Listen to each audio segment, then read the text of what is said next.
Welcome to My Life After. I'm your host, Steve Joseph. Every week, we sit down with people who faced life altering moments and somehow found a way to rebuild, redefine, and reclaim their sense of self. Today's guest is Hayley, a therapist who helps people navigate one of the most painful experiences, betrayal. What makes her work so powerful is that she's lived it herself. Hayley is a free spirit and well traveled. During her travels, she met her future husband while trekking through Europe and spending time in ski resorts. They formed a bond that would eventually lead to marriage. Then the unthinkable occurred, and Hayley's marriage was shattered when her husband had an affair. Out of that devastation came a new path, one that turned her own heartbreak into a source of healing for others while still healing herself. This is My Life After Betrayal. So, Haley, tell me a bit about your life before betrayal. Who are you as a person? What were your pursuits? And who are you today? After I graduated from university, I knew that I wanted to pursue a master's. I kind of always knew that at that point, I knew that I wanted to be a therapist. So you have to have a master's degree. So I felt like that was pretty daunting to just jump right back into school. So I decided to take a year off and move to Australia and travel. And that year off turned out to be 5 years. So kind of caught the travel bug, but yeah. Then I met my now ex-husband, and we ended up sort of bouncing around Europe. So we were together about 7 years. So we were very committed at that time. Over COVID, obviously we weren't traveling around anymore. So we were in England for the entirety of, I guess, almost like 2 years into COVID. All relationships kind of go through their emotions, their ups and downs, etc. I guess at which point did you feel that your partner had somebody else, and at which point did you kind of discover? Can you kind of walk us through the kind of suspicions, the feelings, and then kind of the affirmation and how that all transpired? Yeah.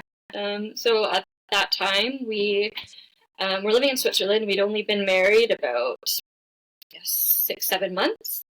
And so we were living in a ski resort. It's very small. Everyone sort of knows everybody. Everyone knows everyone's business. And, I like to go out, but I'm not necessarily someone who needs to go out every night. Whereas my ex, he was much more sociable that way. So I would have people sort of coming to me and saying, this person seems very close to your husband. Like, are you worried about this? And I always sort of shut it down. I was very trusting of both of them. This person, we had just met her at the start of the season, but she was in our friend group, and I had no reason to not trust her, so I just sort of shut it down. Like, thanks for telling me, but we're all good.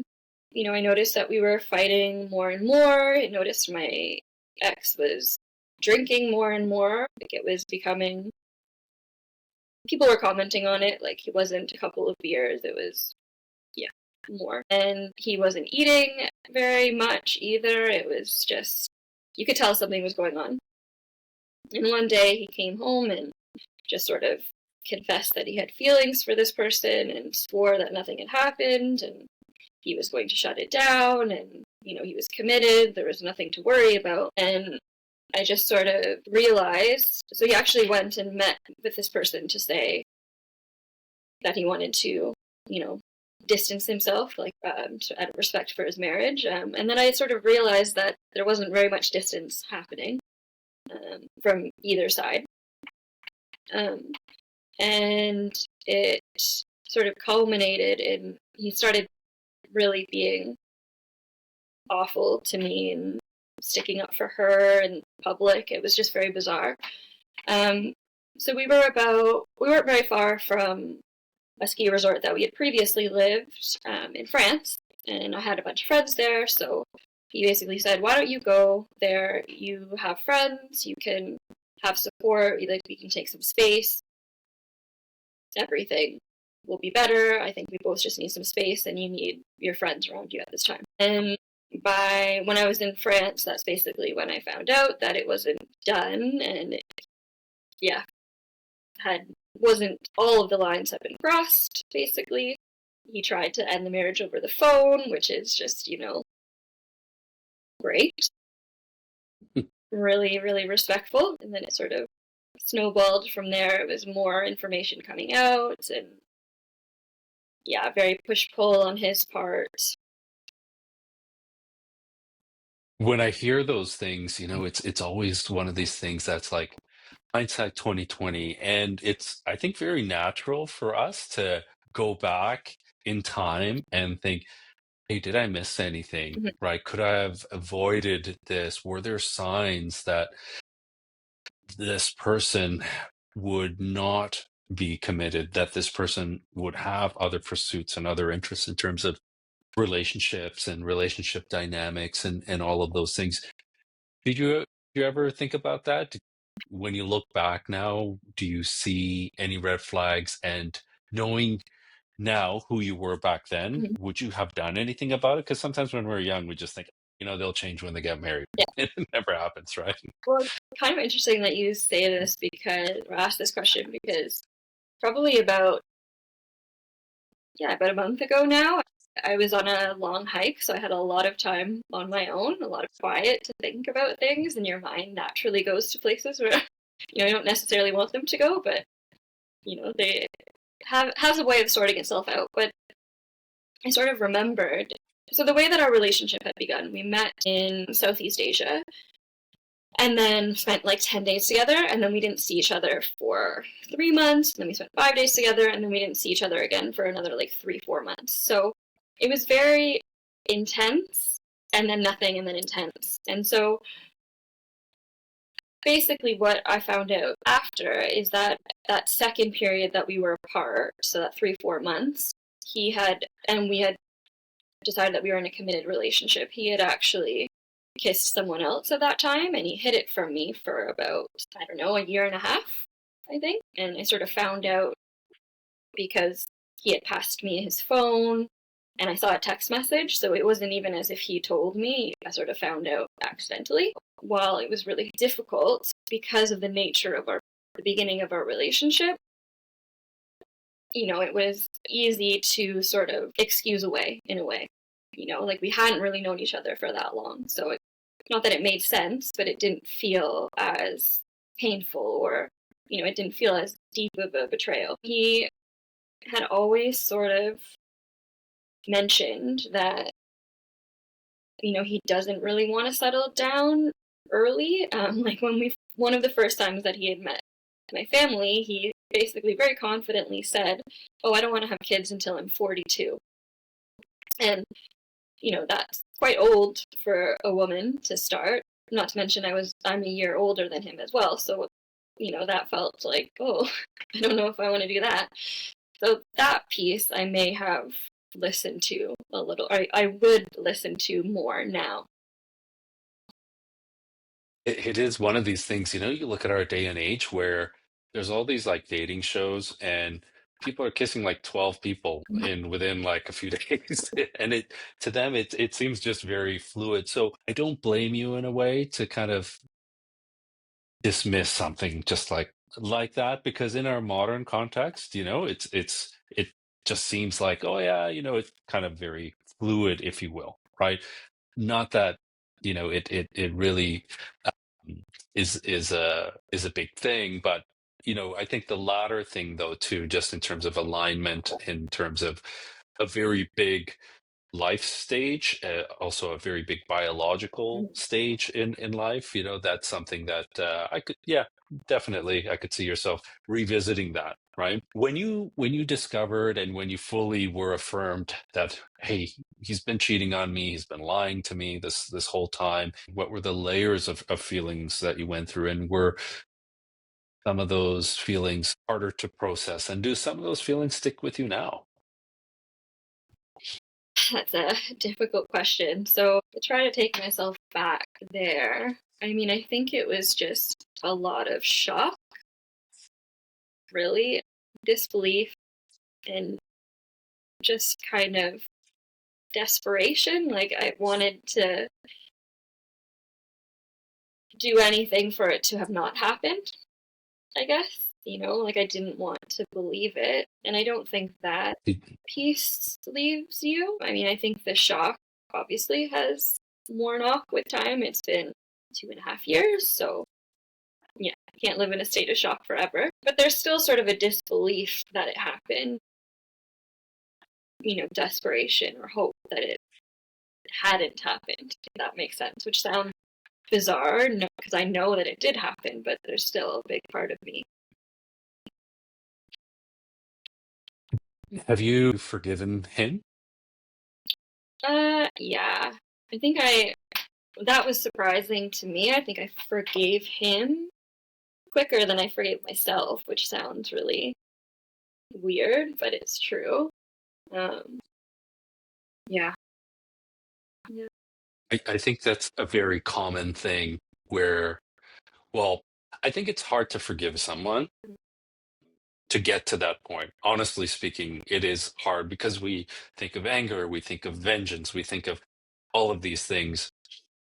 When we get to that point, and I think a lot of times we struggle with forgiveness because we feel that forgiveness means that we can allow that person back in. Yes. And they're two very separate things. When we struggle to forgive, we're thinking, okay, I forgive them, and that may allow them to come back in, which may allow them to do the same harm, right? And it's not the case. You can forgive and you create the boundary and tell that person, fuck off. You're no longer in my life. Yeah. And I think forgiveness also, people get it wrapped up with not even just letting them over space to let them back in, but also just acceptance of what they did.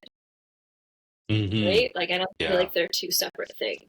I never believe that infidelity is okay, but I forgive him. Yeah, and that's a good point as well. I think the other thing, though, the second part is the harder part, which is forgiving yourself, right? We think, could I be so stupid? I find a lot of us say this, myself included, which is, oh, I'm a good judge of character. I could see when people are not being genuine or people are dishonest or there's just something I don't trust, a bad bone, so to speak. But I've learned as I've gone through in life that I've been wrong.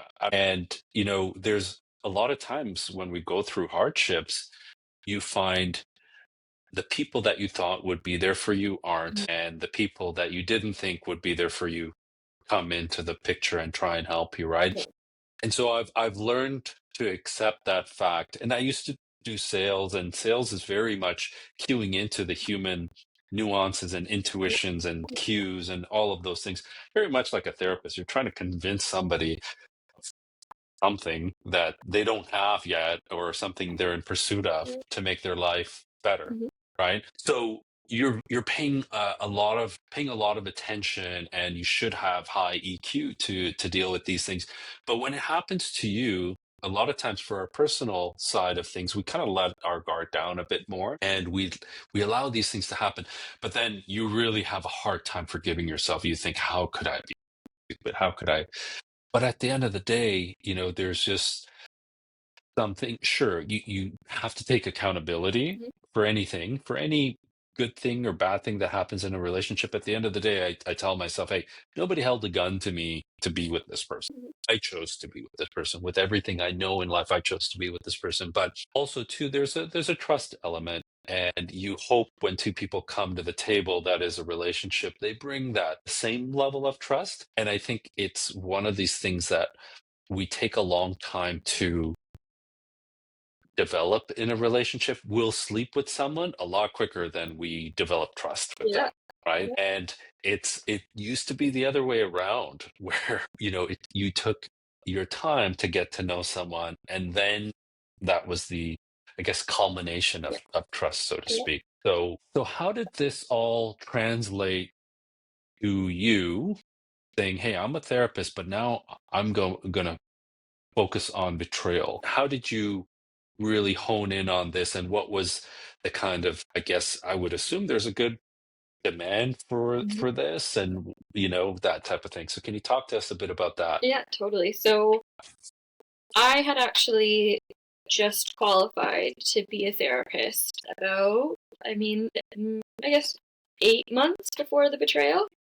Like it was pretty recent, and I was actually not practicing at the time, but so I was trying to get my qualifications transferred over to Europe to be recognized. But I had always thought that I was going to be sort of a very, I don't want to say run of the mill, but very broad sort of type of therapy. So anxiety, life transitions, things like that. Very much young adults.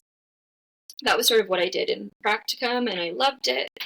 Um, so when I found out about the betrayal, I wasn't practicing, and I just remember feeling like a lunatic. Like I wasn't eating, I wasn't sleeping, I just felt crazy. Um, about probably 4 months after betrayal, I was back in Canada at this point. So I was looking for a job. I was going to try to start working somewhere. I had started my own practice, but I didn't have the headspace to market myself and everything at that time. So I wanted to join another practice. Came across this listing, um, and jumped onto her page, and it was all betrayal trauma.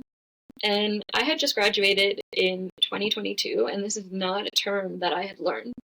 Um, and it was just like everything that I was feeling, I was seeing in these Instagram posts. Every symptom, every thought, every belief that I had had, it was just on this page. And I just remember like crying because like how if I'm a therapist, I don't know this exists, how is someone else supposed to navigate this? This is just not. So I just felt really, I was really interested in it.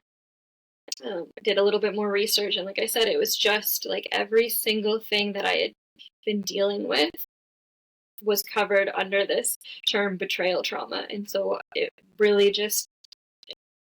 was a pretty big turning point for me because it kind of took that pressure off myself that there was something wrong with me. Like I wasn't getting over it quickly, or I wasn't dealing with it right, or whatever it might be. So yeah, I ended up interviewing with this practice. Shout out Lindsay Haverslew. She has a great Instagram page. You're, yeah, the betrayal trauma therapist, I think. But yeah, amazing, and I loved working. How do you think what happened to you in the experience that you have with betrayal impacts the way you address this issue with your client, Mhm. as opposed to somebody who hasn't? Yeah, really good question. So I think having the real life experience of that feeling like there's something wrong with you, that you're not dealing with it right, or that you're crazy, allows space to really have that empathy. And I'm certainly not suggesting that someone who doesn't have the real world, like first experience, can't have empathy, but I think it really, helps get you a little bit further along. I think it also is comforting for my clients to know that they're speaking with someone who knows it, as opposed to have maybe just read about it or maybe doesn't know the term at all. Unfortunately, I have a not insignificant amount of clients that have come to me and said, oh my gosh, I was with this therapist and they said this wild thing to me. Just you should have gone on more dates, or, maybe you should try putting on some lingerie, or what was your part in the cheating? Those are kind of like really common things that I get brought to me. And so it's really hard because then they're kind of coming to me guarded because, that's kind of a broke trust when you're coming to this person to tell your story and talk about the darkest time in your life. And they're kind of just like, well, what did you do to make this happen? What's your part in it? What would you say are the top 3 reasons, and I'm sure there's many, but top 3 reasons people cheat? Oh, I don't know if I need 3. The only reason why people cheat is because something is going on with them. They are unhappy with themselves. So the overwhelming research has shown it has nothing to do with maybe not, you can't, in humans, you can't speak in absolutes, but, the research has shown overwhelmingly it's not the other person. It is the betrayer. They're not dealing with whatever it might be in their life, stress, anxiety. And, sometimes it is they're not happy in the relationship, but the decision to cheat always lies in that person as opposed to the other person.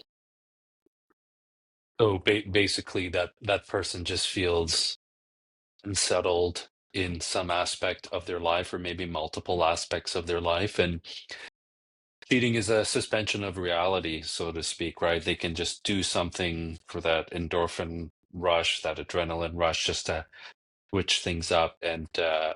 go after their own desires rather than the desires of maybe a couple, Yeah. so to speak. I mean, in general, it's sort of this artificial intimacy, artificial vulnerability. When you're with your partner, they know when you're having a bad day. They know when something's going on with you. Then, like you say, you go and you have this sort of suspended version of reality. I'm going to speak in terms of the heterosexual context, okay? And it's nothing against in any other context. It's just the context I know. But do men react differently to a wife that cheated versus a wife does a wife react differently to a husband that has cheated? Good question. Sort of anecdotally, I have noticed that men may be more likely to keep it a secret, so not share with family and friends that the betrayal has happened. Not that that's, never happens when the woman has been cheated on, but I just noticed that maybe there's extra shame. Our society sort of talks about men cheating on their wives. It's not necessarily as common to hear about the woman being the cheater, but it definitely happens. So I would say that's probably what I've noticed is the biggest difference.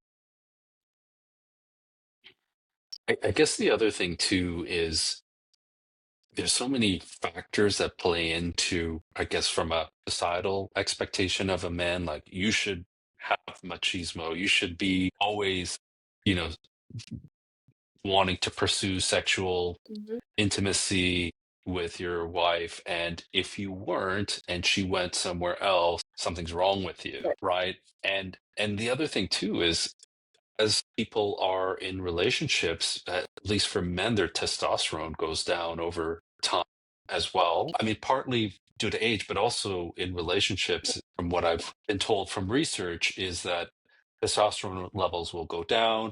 I guess this also kind of facilitates the whole monogamy thing that we've evolved to, because a long time ago, when we were more tribal as species, men would go out and hunt. When they hunted, sometimes they never came back, and they would have children with other tribes, they were always sexually active, right? So I guess there's a few things at play there. Speaking from a man's perspective, I could see where that shame comes from. But I could also see where the shame comes from if a woman felt that way, especially in maybe from a cultural perspective, if depending on what the culture is, if it was an East Indian culture or European culture, something like that, where especially if there's religion involved and there's spirituality, there's that additional layer of shame as well. And it's quite sad. I think it impacts the healing. It impacts addressing and getting down to the issue. It places the blame on the betrayed a lot too, 100%. right? And so how do you even if you're drowning in this, how do you even come up for air if you're putting all this blame on yourself, right? So that's a tough pill to swallow. Right. So that's actually pretty much what you're describing is what we would call carried shame. So it's shame that doesn't belong to you. You know, you didn't do anything to warrant feeling that way. It's not a shortfall of you that has caused it. So a really common one that I notice for women, and I guess actually no, that I noticed there's shame whether you stay or whether you leave. Right? You should be stronger and know your worth and, you know, never speak to this person again. And the flip side, you should stay, you have a family with this person, you've been with them 10 years, whatever it might be. How could you give up? They made one mistake. And so those are more kind of carried shames from society, as your society culture, as you're talking about. But there's also really common instances of carried shame from the betrayer. So, you know, it's really common for them to sort of put the blame back on the person. So, you know, if we had slept together more often, if you had paid more attention to me, if you hadn't have nagged me so much. So that's kind of shame that's given to the betrayed by the betrayer. And the only way to kind of get past that or work through that is to give that shame back. So we kind of that's a really common thing to work through, especially in the beginning. But yeah, it's really, really tough to move past. It's where I notice a lot of people get stuck. I personally got stuck in that shame for a long time. Really hard. It's really hard, and it's really easy to be stuck in that shame, right? I go back to, because I think part of it is we think so highly of ourselves. When I go back to that, hey, how could I be so stupid? Because we like to think we have good judgment. We like to think we make good decisions, and we have really good friends, and we come from, you know, a loving family or whatever it is. So we like to think we make good decisions to fill our life with positive things and positive people. And so when that doesn't pan out, especially with the person that's closest to you, you just continue that self-blame, which also will morph into that shame. So when people struggle with a question such as, can I ever trust again? Or was any of it real? How do you guide people through situations of doubt like that? Yeah, really, really good question. And that comes up straight away. And it's a hard sell, but I really try to slow down, and it's not about how do I trust others again. It's how do I trust myself again, and starting there. Because if you don't have trust in yourself, how are you going to trust that you can trust someone else, right? You have to make the decision to trust your decision. I know that sounds sort of circular. So that's really where I start with that one. And trusting that if I make a mistake again, you know, if I put my trust in someone who doesn't deserve it ultimately, trust that I will be okay. You know, trust that I can manage that, which again is a hard sell. And really working through that, it's noticing decisions that you're making for yourself, pushing yourself sort of outside your comfort zone in accessible ways, so not going too crazy right out the gate or anything like that. Those are kind of the ways that you help to rebuild that muscle of trust. I often find learning something new, whether it's a hobby or a sport or taking a course of a completely foreign subject that you've never trained in, is a good exercise in doing that, because I find, especially as adults, I don't want to say stop learning, but we don't learn as in the same velocity, if you will, as we do when we're kids or in university. And so as adults, if we throw ourselves into, say, a course like creative writing or something like that, I find you learn a lot about yourself when you learn something completely new. You learn what you're good at, you learn what you suck at, and you learn what you really need to work hard at, right? So I think that's a way of building that trust within yourself as well, and completely detaching from from other things. For someone who's listening right now who just discovered betrayal, what would you want them to hear from you in this moment? Basically, you are not crazy. Everything that you're feeling is valid and normal. You're having a completely adaptive response to betrayal trauma. Betrayal feels like your partner has asked you if you wanted to go skydiving, and you've never gone before, so you're relying on them, and they get you all suited up, and you completely trust that you have all the right gear, and you're in the plane at altitude, and then at the last minute they unhook everything and push you out the plane. And so, of course, you're feeling completely destabilized, but that does not mean that there's anything wrong. I find a lot of times there's, I don't want to say cliche, but it truly is a light at the end of the tunnel, right? Whenever I've gone through any kind of hardship, whenever I've gone through, I mentioned divorce or a job loss, any kind of trial and tribulation, it literally is, there is light at the end of the tunnel. You need somebody to tell you that. The struggle is you don't know how long your tunnel is. And when you're on the other side of it, when you're in the light, you realize that length of that tunnel was totally in your control. And it could be as long as that recovery for that healing is what I'm referring to. It could be as long as you want it to, or as short as you want it to. The things that make it longer, we talked about earlier. One of the things is that forgiveness part of it, which is sometimes just very hard to overcome. But when you can just completely heal and work on yourself and seek discomfort, as you mentioned as well, I think that's when the healing starts. And it is a nice way to rewrite your chapter, a new chapter in life, right? It is completely. Yeah, and I totally agree with you, except there are instances with betrayal trauma, and it's very common, where you have a family with this person.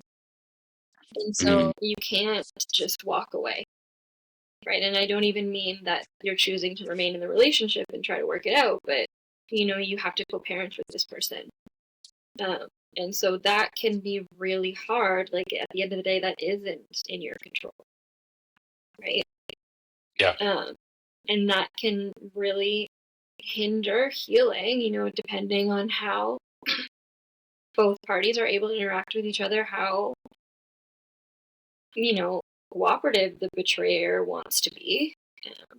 I also, of course, you have generally the ability to control who is in your circle, but it certainly helps having people who are already in your circle be supportive. And I noticed for myself, like, I have a great group of friends. I have a really supportive family, and they said some wild things to me, especially in the beginning. And I know, like, logically, I know that it was coming from their heart and they meant the best, but yeah, did not help with my healing. If anything, put it back. The amount of times right at the beginning I heard, "Oh, just forget about him," and I just wanted to scream. It's like, how do you forget about your husband? I don't know how to forget that the last 7 years of my life and the most significant romantic relationship didn't happen. And if you have any hints on that, I would love to share that with my clients, but I don't think it's quite possible. So yeah, I think a lot of the healing can be in your control, but there's a lot of it that doesn't feel like it's in your control. And you're just sort of, especially in the beginning, reacting to a lot of what's happening. If looking at your life today, personally and professionally, how do you define your life after betrayal? Absolutely love my work, working with betrayed partners, and I work with some betrayers as well. I have also started hiking, and I found that has been amazing. It's kind of what you were saying about trying that new thing, testing yourself, putting yourself out of your comfort zone. And I feel much more comfortable speaking my mind. Like, after everything is said and done, I don't necessarily feel as much hesitancy to make everyone else comfortable around me at my expense, if that makes sense. Like, at the end of the day, I'm going to wake up with myself every morning, and I need to make sure that I'm okay, is how I look at it. And it doesn't mean that I'm going to be awful to the people in my life or anything by any means, but I am important to me. So that's been a big change, I think. Right. And I think that's one of the things about being honest with yourself. And, when we look back to, say, red flags and things in the past, etc., those are moments where maybe we weren't honest with ourselves, or there's complacency or dismissiveness. And you're right, there is a cost with that. I find sometimes being overly nice to a certain situation, there is a cost, and that cost is you.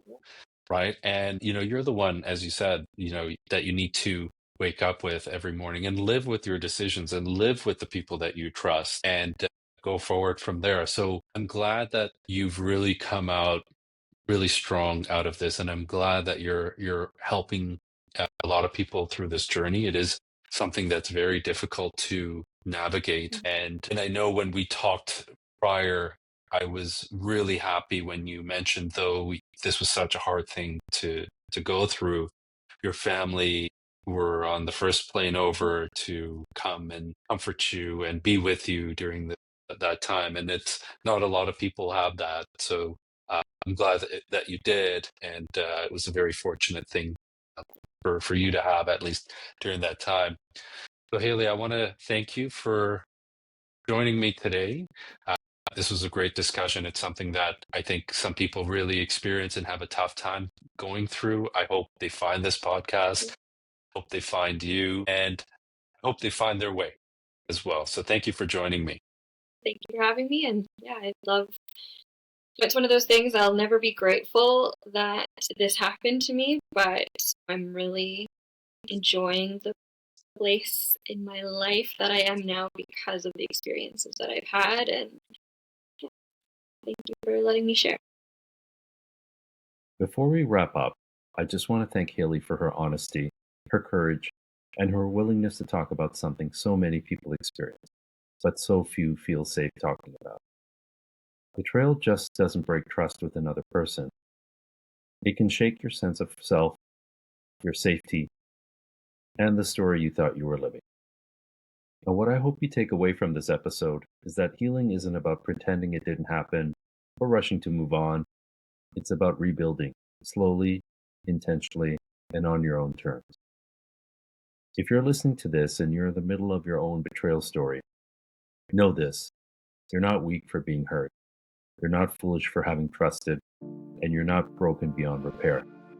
There is life after betrayal, even if you can't see it clearly yet. I will have Hayley's contact details in the show notes if you want to get in touch with her. Thank you for listening, for holding space for these conversations, and for showing up for yourself. We'll see you next time on My Life After.